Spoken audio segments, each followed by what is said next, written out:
class. Today we will continue our lesson number 3, minerals and power resources.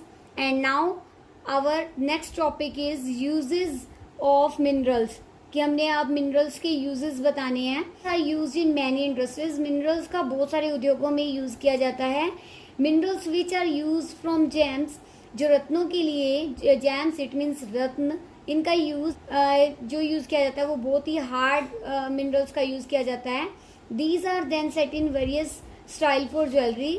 तब जो बहुत सारे इनसे आभूषण बनाए जाते हैं. कॉपर भी एक जो दूसरी तरीके का मेटल है जिसका उपयोग कॉइन से लेकर पाइप तक बनाने तक किया जाता है. सिलिकॉन का यूज भी इंडस्ट्री में जो सिलिकॉन हमें प्राप्त होता है वो क्वार्ट्ज से प्राप्त होता है. और एल्यूमिनियम से हम जो हमें प्राप्त होता है वो बॉक्साइट और से प्राप्त होता है. और इसका उपयोग automobiles, airplanes, bottle industry, building बनाने में और किचन कुकवेयर बनाने में भी, यानी कि बर्तन बनाने में भी किया जाता है. नेक्स्ट है हमारा कंजर्वेशन ऑफ मिनरल, कि इनकी सुरक्षा क्यों जरूरी है, इनको कंजर्व करना क्यों जरूरी है. मिनरल्स का जो फॉर्मूला है वो 3R पर निर्भर करता है, यानी कि रीयूज, रिसाइकिल और रेड्यूस. यानी कि हमें इसका ज़्यादा से ज़्यादा इसको बार बार यूज़ करना चाहिए, रिसाइकिल में लाना चाहिए, और जो कम इससे कम इसका यूज़ करना चाहिए. मिनरल्स जो हैं वो नॉन रिन्यूएबल रिसोर्स हैं, और एक बार मिनरल्स को बनाने में कई हजारों वर्ष लग जाते हैं. जो इसकी बनाने के लिए the rate of formation is much smaller than rate in which human consume. जितने टाइम के अंदर जो मिनरल को कंज्यूम जो मानव कर लेता है, मनुष्य जितना इसको कंज्यूम कर लेता है, उससे कई गुना ज़्यादा टाइम लगता है इसे वापस बनाने में. तो इसलिए हमें इसका जो कंज्यूम है वो सोच के करना चाहिए, और इसे ज़्यादा से ज़्यादा रिसाइकिल करके इसको हम कंजर्व कर सकते हैं, सुरक्षित रख सकते हैं. नेक्स्ट टॉपिक है अब हमारा power resources. Sunny's mother began her day by switching on the geyser. Sunny की मदर, यहाँ एक एग्जाम्पल के थ्रू बताया जा रहा है पावर रिसोर्सेज के बारे में. पावर रिसोर्सेज आप सभी जानते हैं कि यानी कि जो जितनी भी पावर्स, इलेक्ट्रिसिटी जिसका हम यूज़ करते हैं उसे कहा जाता है. तो इसमें बताया जा रहा है कि सनी की मदर जो है वो अपने दिन की शुरुआत करती है गीज़र को ऑन करके. उसके बाद वो सनी की स्कूल यूनिफॉर्म को जो है वो प्रेस करती हैं. उसके बाद वो उसके लिए एक ग्लास ऑरेंज जूस ब्लेंडर से बनाती हैं. इस तरह से वो सभी अपने दिन के जो कार्य हैं वो करती हैं. उसके बाद ही while going to school Sunny forget, जैसे ही सनी स्कूल जाता है और वो अपने जो रूम के लाइट और फैन को बंद करना भूल जाता है. When mother switches them of, जब उसकी मदर ये सब जो फैन और लाइट को बंद करती हैं तो वो ये सोचती हैं कि सिटीज़ के अंदर जो जीवन है वो कितना कंफर्टेबल है, कितना आरामदायक है, लेकिन हम कितने ज़्यादा जो गैजेट्स हैं, इलेक्ट्रिक गैजेट्स हैं, उनके ऊपर कितने ज़्यादा निर्भर हो गए हैं. हम उनका डेली लाइफ में कितना ज़्यादा यूज़ करते हैं. ये सब हमारे दिन का एक हिस्सा हो गए हैं. और जो टेक्नोलॉजी है और साइंस है उसने हमारे जीवन के अंदर कितने बड़े बड़े चेंजेस ला दिए हैं. जैसे कि जो चेंजेस हैं वो इंडस्ट्री में, एग्रीकल्चर में, ट्रांसपोर्ट में, कम्युनिकेशन में, इन सब में बहुत सारे चेंजेस आ गए हैं. तो अब हमारा नेक्स्ट टॉपिक है conventional source. Conventional source of energy are those which have been common use for a long time. ये वो सोर्सेज होते हैं जिनका हम लंबे समय तक यूज़ करते हैं. जैसे फायरवुड यानी कि जलाने के लिए जो लकड़ी. Fossil fuels are the two main convention energy sources. Next है हमारे पास firewood. It is widely use for cooking and heating. इसका बहुत बड़े यूज़ किया जाता है कुकिंग के लिए, यानी कि खाना बनाने के लिए और जलाने के लिए. हमारे देश के अंदर 50% जो लोग हैं गाँव के अंदर वो जलाने की जो हमें फायरवुड का ही यूज़ करते हैं। फायरवुड इट मीन्स जो जंगलों को काट कर जो लकड़ी मिलती है उसे कहा जाता है। Remains of plants and animal which are buried under the earth for millions years got converted by heat and pressure into fossil fuel. और फॉसिल फ्यूल क्या होते हैं? लाखों करोड़ों वर्ष पहले क्या हुआ था कि जब हमारी पृथ्वी के नीचे जैसे कभी आंधी तूफान, कभी कभी अर्थक्वेक आ जाता था, लैंडस्लाइड हो जाती थी, तो हमारे पृथ्वी के ऊपर जितने भी प्लांट्स और एनिमल्स थे वो सभी के सभी इस पृथ्वी के नीचे दब गए। और पृथ्वी के नीचे दबने के बाद ये प्लांट्स और एनिमल लाखों करोड़ों वर्ष तक जो पृथ्वी के नीचे गर्मी और ऊष्मा को प्राप्त करते रहे और ये कन्वर्ट हो गए फॉसिल फ्यूल में। इन्हें ही फॉसिल फ्यूल कहा जाता है।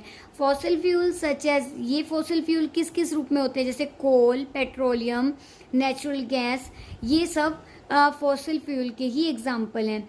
आपको ये बात बता दें कि अगर एक बार फॉसिल फ्यूल को बनने के लिए लाखों साल लग जाते हैं। यानी कि जिस पेट्रोल का, कोयले का हम इतना यूज़ करते हैं उसे बनने में लाखों करोड़ों वर्ष लगते हैं। मान लो कि अगर कोई भी वन है या फिर कोई भी प्लांट्स हैं वो पृथ्वी के नीचे उन्हें गर्मी और ऊष्मा मिलती रही तो उन्हें कोयला बनने में लाखों करोड़ों साल लगे। और उसी तरह से ही उन्हें पेट्रोल बनने में भी लाखों करोड़ों साल लगे। और एक बार अगर ये नष्ट हो जाएं तो इन्हें दोबारा से प्राप्त नहीं किया जा सकता कि हम ये नहीं है कि तुरंत ही उसे बना लेंगे, ऐसा कुछ भी नहीं हो सकता। ये कन्वेंशनल एनर्जी के ही एग्जाम्पल हैं। The reserves of these minerals are limited. ये जो मिनरल्स हैं बहुत लिमिटेड हैं क्योंकि ये ख़त्म हो जाने वाले हैं। तभी अब कोयले का जो उत्पादन है, जो उसका यूज़ है वो बहुत कम होना शुरू हो गया है। The rate at which are growing world population is consuming then is far greater than the rate of their formation. पूरे संसार में इसको कंज्यूम बहुत ज़्यादा बड़े लेवल पर किया जाता है और इसे दोबारा प्राप्त भी नहीं किया जा सकता। नेक्स्ट अब हमारा कोल जो है ये भी एक फॉसिल फ्यूल है।